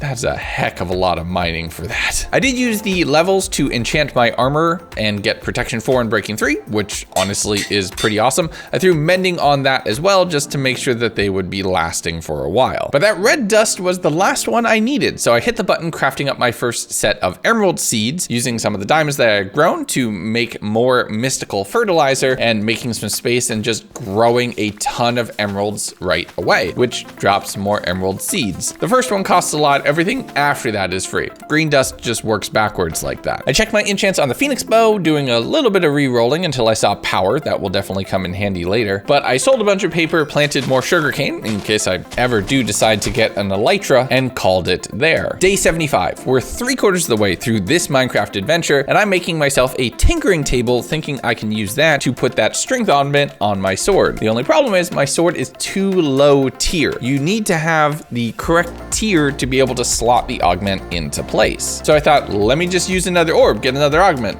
and I got a block of copper. That's kind of disappointing, not gonna lie. But as I was checking all of my stuff, I realized that I had somehow unlocked the piglin pack, which feels much more thematically correct for me. Is this crossing the streams? This feels like crossing the streams somehow. But instead of constantly creating and then destroying the infusion setup in the center of the base, which would be off center, which I would never be able to correct, I made myself a second set of plinths and a second altar, setting that up off in a corner, which feels way more just fine with it being just part of the natural space, setting up an absorption augment and then upgrading that a couple times. I was able to get it up to tier 3, which was the highest tier that I could slot into my armor.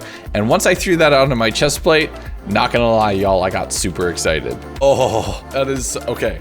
I need to figure out how this works. This better not be a one-off. Okay, so we took a heart away. Now we just wait 8 minutes and see if it comes back.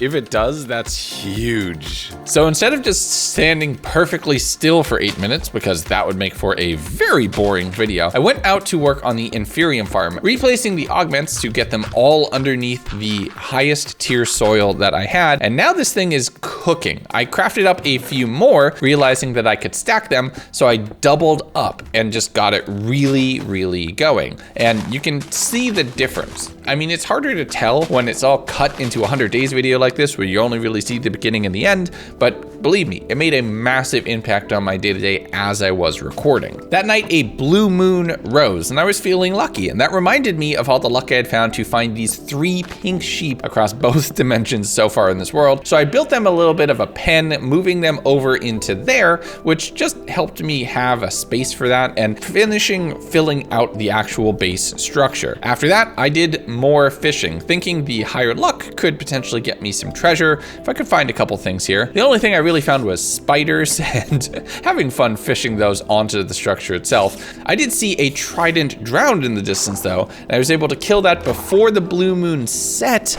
nabbing me another trident. Day 77, I figured I should bling myself out a little bit, so I crafted up a couple rings, figuring out that I could craft a freezer, which would convert the iron and gold rings into an ice ring, which gives me inherent frostwalker at the cost of its durability. So that's honestly kind of cool. I set that up with some unbreaking so it would last a little bit longer, and then did a little bit more farming throughout the night, upgrading my helmet to Tritium, the red one.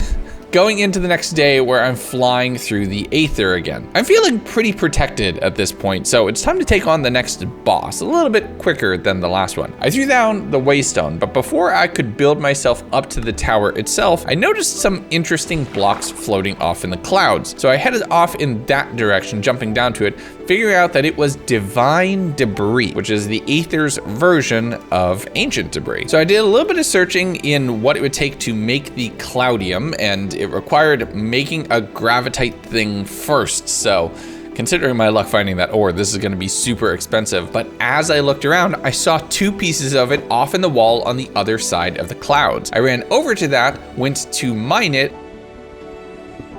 I just used the wrong pickaxe. Oh no. You're supposed to use a Zanite pickaxe, not a holy stone. No! Oh, tragic. Absolutely tragic. I regret everything. I regret it so much that I jumped down into the overworld using the waystone to then warp back to the base. And I spent most of day 79 just getting myself fully upgraded. I fully upgraded my boots and then tried to look into what it would take to upgrade to the next tier up, and that was very expensive. So I swapped out some of the Inferium seeds for emerald seeds instead, focusing on getting mending books so that I could repair all of my armor and get that into a better state. I did a little bit more trading, hit more quests, did a little bit more gardening throughout the night, and traded sticks in with a Fletcher for more emeralds just to keep this all going and to make sure that this armor would last with me through the rest of the 100 days. The next morning, I figured I should be a little bit more prepared for the next boss fight, so I spent some time brewing up some strength 2 potions, which would just allow me to potentially DPS a boss down a little bit quicker. Oh, and I did realize that the absorption meant that my hearts refreshed every 8 minutes, which was awesome,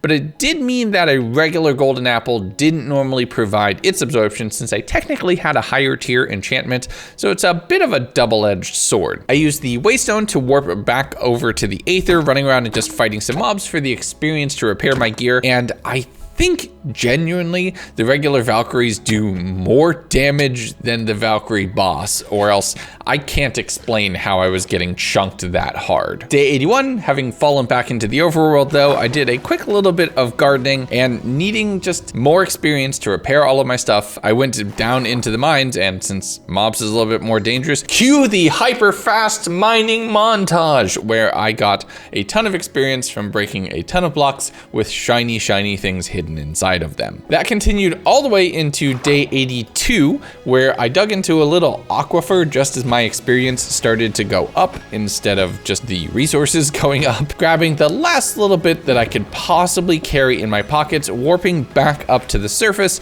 and then using those levels to both repair everything and to do a little bit of enchanting. I made my Phoenix bow a lot more powerful with some power 4 and made some Inferium upgrades for the harvester, which would allow it to cover a greater area and be more efficient. This meant that instead of only working on a 3x3 space directly in front of it, it was covering something triple that size and doing it 3 times as fast. So that desperately needed upgrading and building out more growth accelerators, which would increase the area of things that were growing a lot more rapidly. And now this farm just cooks. With it being constantly loaded, it is constantly gathering resources for me, faster than I can collect sometimes. Day 83, I traded a lot of those sticks for more emeralds, converting that into a mending book and putting mending on my boots, fully repairing my last bit of armor with more trades from the Fletcher, just for the experience primarily. I warped over to the Aether, and now with everything fully set and ready to go, pillared up to take on the next boss.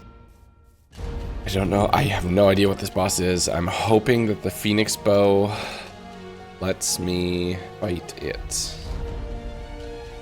Sky whale. Why do I get the feeling that this thing's gonna be immune to arrows? Okay.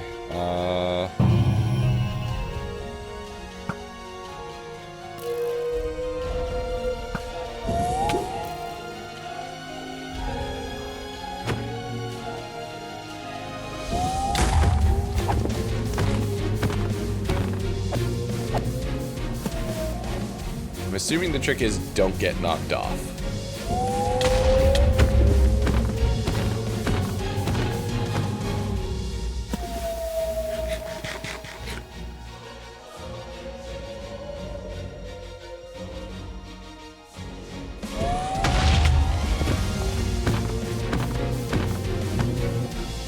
This is like the exact opposite of the Valkyrie fight, and I'm here for it.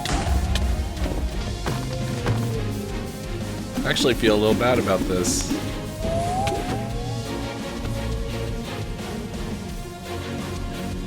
Oh, come on, you have no health. Ascended. Defeat the platinum dungeon. Okay, so I skipped gold. Show me what we got. Ooh. Invincibility gem? No. Okay, hold on. And a cloud staff. Oh! Oh, they have smiley faces!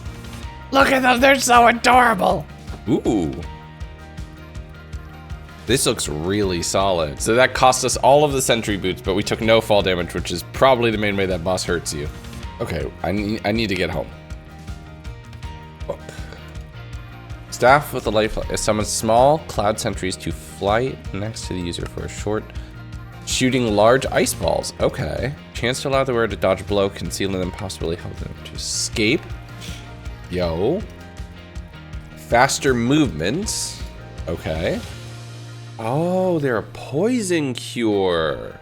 I spent the rest of the night finishing identifying the remainder of the loot that I had collected, harvested and cleaned up everything that I had gotten from the farm, and slept with the sound of the rain just relaxing me to bed. And the next day, as I was trying to figure out what I had to do and how I had skipped a level in the dungeons, well, I'll explain it to you live. Okay, it turns out I missed it. I missed the golden dungeon. I did the thing that I always say that I'm never gonna do. I looked it up, because I had no idea what this thing looked like, and now I know. And we missed it. Okay, that's literally all I looked up. I don't know what else is gonna happen. We're gonna do a little bit of prep. Not gonna do 2 dungeons back to back. Maybe upgrade our armor one more time, and then we're good to go. But to continue on my prep, I put mending onto the sword itself, since this can't be repaired in the altar, leaving my diamond pickaxe without it because I could just use that in the altar to get that fully set up. I converted a bit of the dust down, seeing what I could do to get my sword upgraded another time, just thinking that could honestly be pretty rad, and spent the entire day doing more farming. Day 85, I did a little bit more capitalism, converting logs into money with several steps in between, throwing mending onto the sentry boots, which would allow me to be immune to all fall damage, which made me think of the airship that I had abandoned some 20 days prior. So with the boots on hand, I was breaking spawners and I jumped down to the surface. I hit water, so the boots were kind of irrelevant, but still that was nice. I put my ring on, so I had Frostwalker, and then just started running off in the direction again, wanting to see what this map is before the end of my time in this reality. And I made it to the massive structure just as night was beginning to fall. So the next morning, I carefully made my way inside.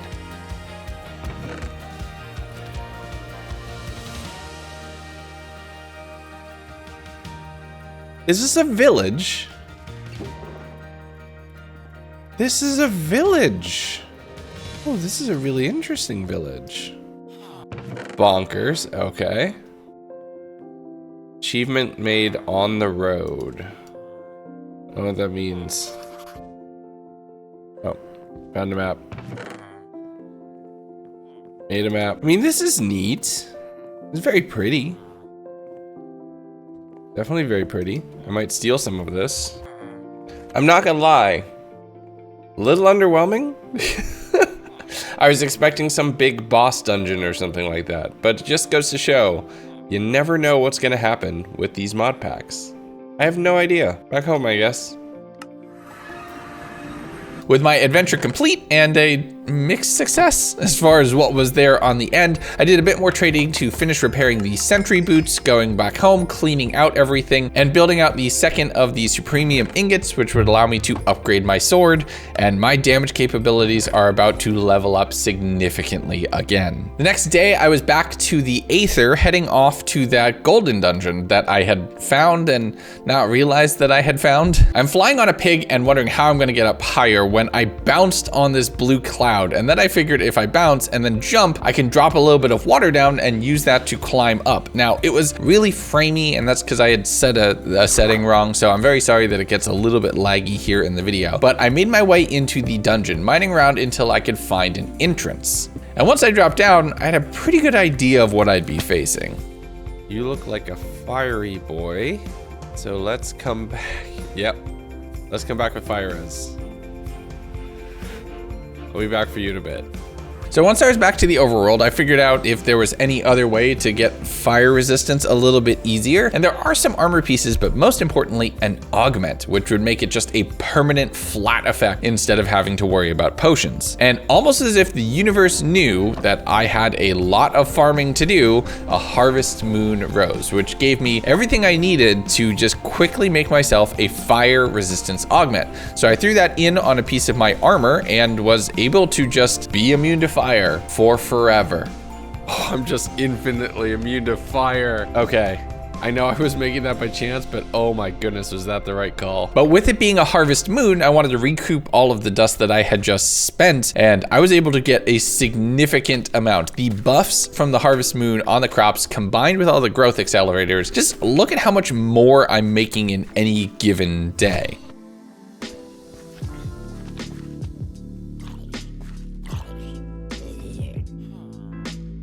What was that? Why was I invisible? Oh, that's the invincibility. Is that invincibility charm? Oh my goodness, that triggered. That scared the heck out of me. But with that jump scare done, a little bit more farming, and it was time for my next upgrade. So it goes from 15 attack to 90. That's a massive, massive boost. 24. The next one would be 24. That's bonkers. I don't know if I'm gonna be able to get up to the highest tier of all of this gear, but I'm gonna try. But we still have more adventures to do before we get there. I did a little bit of trading, headed down into the mine for some amethyst shards, which I would need to be able to make up another warp stone, and had another visitor off in the base. Here's the pearls that were short.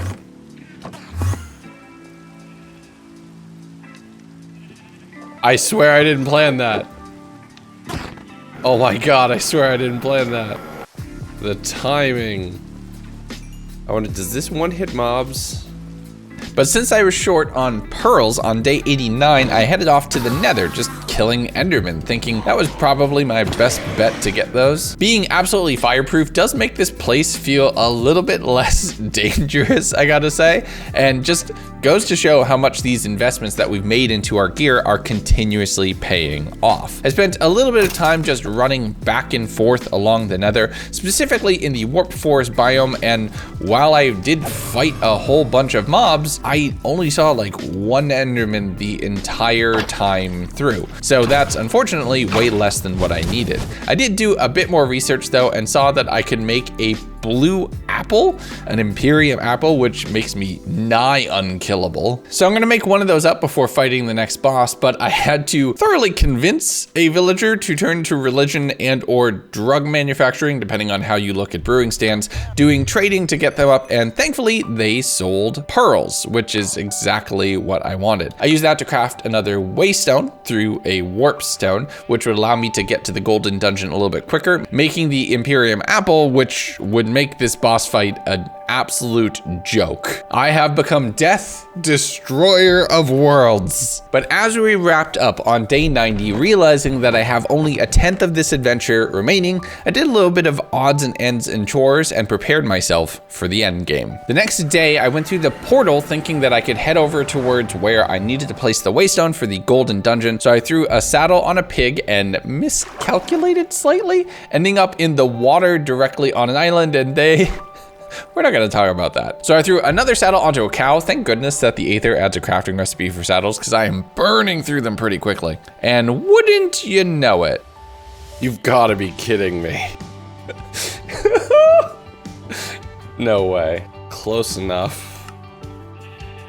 We'll get the rest of the way later. You're coming with me.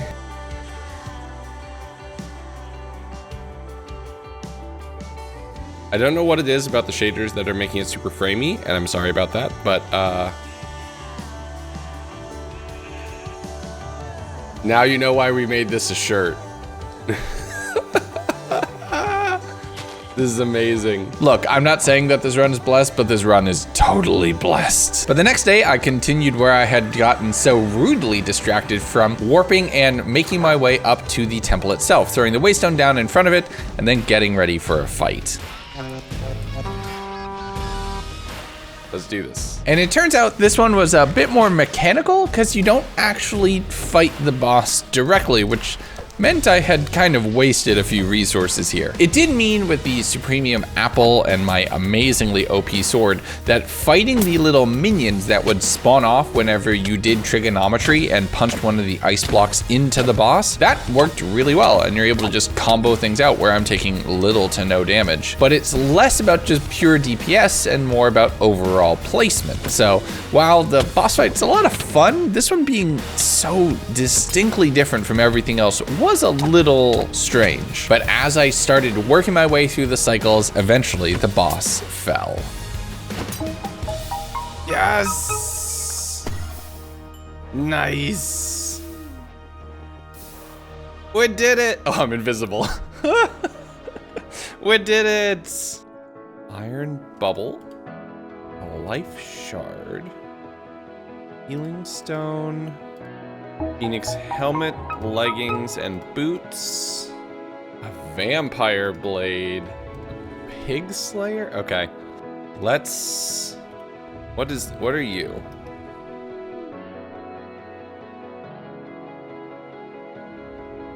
Oh, hold up. Hold up.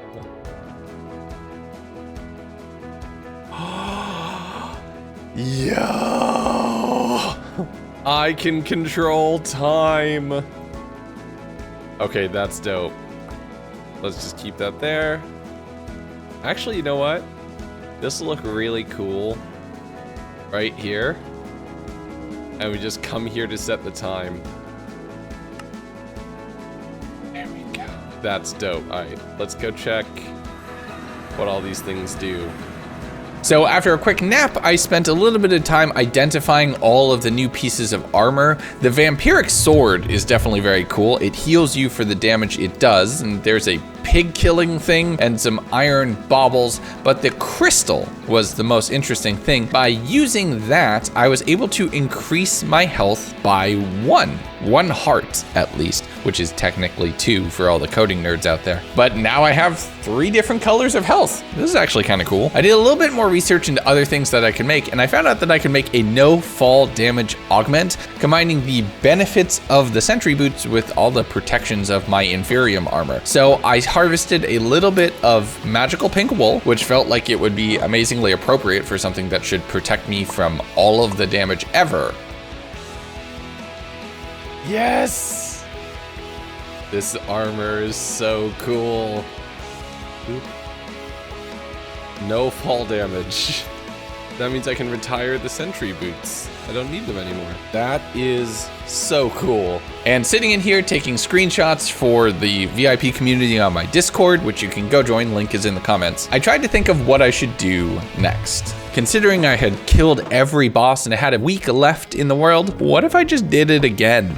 But back to back to back. So that's what I decided. We're going to run the gauntlet in the last 5 days of this world, killing every boss in one go without stopping in between. I did a little bit of farming because this is going to require some preparation. I need the proper resources and assets on hand. First of which was a Supremium Apple, which I'm definitely going to need for the Valkyrie fight, which will give me additional resistance and more hearts, more aggressive regeneration, which should make that a little bit easier to manage. That took a good chunk of the day. I selfishly was also going to see if I could upgrade another piece of my armor into the blue, but I also thought, what if I upgraded a pickaxe? So that way it would be able to do a lot more damage and I would be able to take on the shifter. So I finally upgraded my diamond pickaxe into prudentium and then tertium to just get that up to a significant amount of damage. And not gonna lie, having the Aether no longer be stuck on daytime was honestly a little interesting.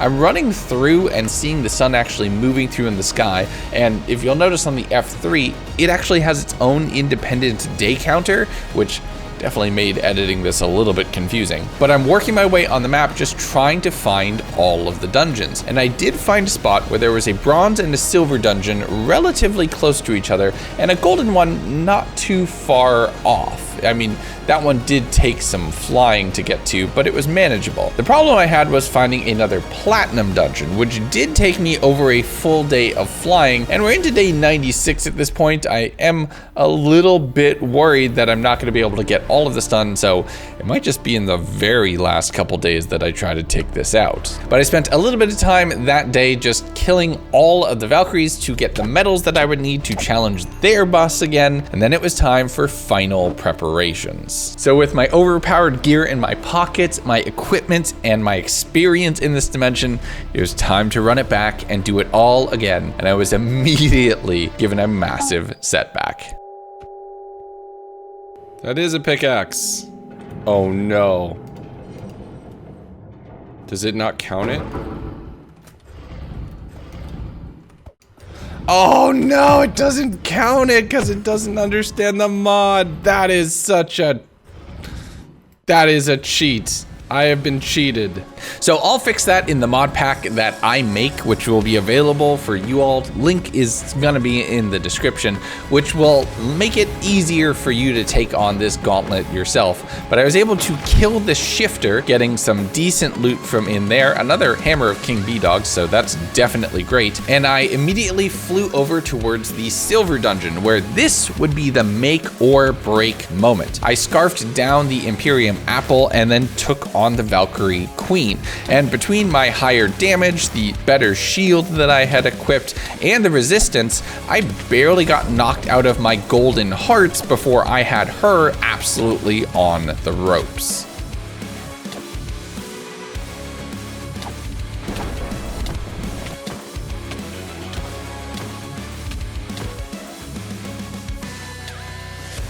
Yes! Oh my god. I'm invisible again. Oh, that feels so good. Ooh. Valkyrie gloves, a Valkyrie axe, so much stuff. Neptune helmet. I warped back to the overworld, not for a pause, but to just dump my inventory into one of the chests, warping back to the waystone here and earning a well-earned rest. Finally sleeping in the Aether itself, moving into day 98. And like I said, the math here gets weird, but we're gonna go with it. I flew on a cow towards the golden dungeon that was relatively nearby and thought it would be funny to just kind of guide them into it. Maybe hold on to my mount so that they'd be able to take me towards the platinum dungeon a little bit later. And in taking on the boss, I realized that I might be fireproof, but that does not carry on to the animals that I brought in here with me. But knowing now that I didn't need as much immediate protection because I'm fighting these smaller mobs and it's more about working my angles and planning for not exactly a DPS phase, but overall running through the mechanic, I was able to take on the second Sun Spirit, which I'm not even going to attempt to pronounce that, and there is nothing that you could pay me that would make me attempt to pronounce that. That's just going to be a train wreck in the making, no. But with one little bop of ice, I had conquered the Aether again. It feels like a lot. Did I get the full set of Phoenix armor? I think I did, because I was missing the chest plate. Yo, yes. I did, nice. But with all of my gear identified, I had one final boss to conquer. I warped back to the Aether, jumped on another flying cow, and made my way some 500 odd blocks to make my way to the platinum dungeon. I had to do a little bit of mining to get the blocks needed to pillar my way up, being nervous about the mobs that would boop me and one of them knocking me off the pillar. I triggered the boss, blowing the pillager horn, realizing that maybe I was conquering this reality, making it my own, but the adventure here, the trip through nostalgia, the kind of thing that, I don't know, the Aether feels like one of the most iconic mods in Minecraft. That concept of a glowstone portal with water pouring out is something that is just a core memory for so many of us who have played this game for so long, that standing here on top of this dungeon fighting a sky whale in a dimension of floating islands just feels unreal to me. And the fact that I get to do this with all of you makes it that much better. And as I'm saying this inspiring thing, I am busy doing some murdering in the background of the video, but we're not gonna talk about the tonal differences there, as I eliminated the whale and unlocked another platinum dungeon. Agility boots, a phoenix hoe, a bunch of arrow clouds. Nice. All right, let's go home a champion of this dimension. With that complete, I worked back to the overworld, checked the farms on all of my crops, and woke up on the morning of day 100, where I prepared to set sail to my next adventure. I dropped off all of my armor and all of my items in a chest, standing here in the middle of the base, which is ready for you all to follow in my footsteps as is tradition. And with a beautiful little pink boat, I sailed off, heading in the direction of my next adventure. And this one couldn't have been more different. Special thank you to my Patreons and channel members who make videos like this possible. If you enjoyed this chapter in my story, stay tuned. More adventures through the multiverse are coming very, very soon. Take care of yourselves, be good to each other. Bye-bye.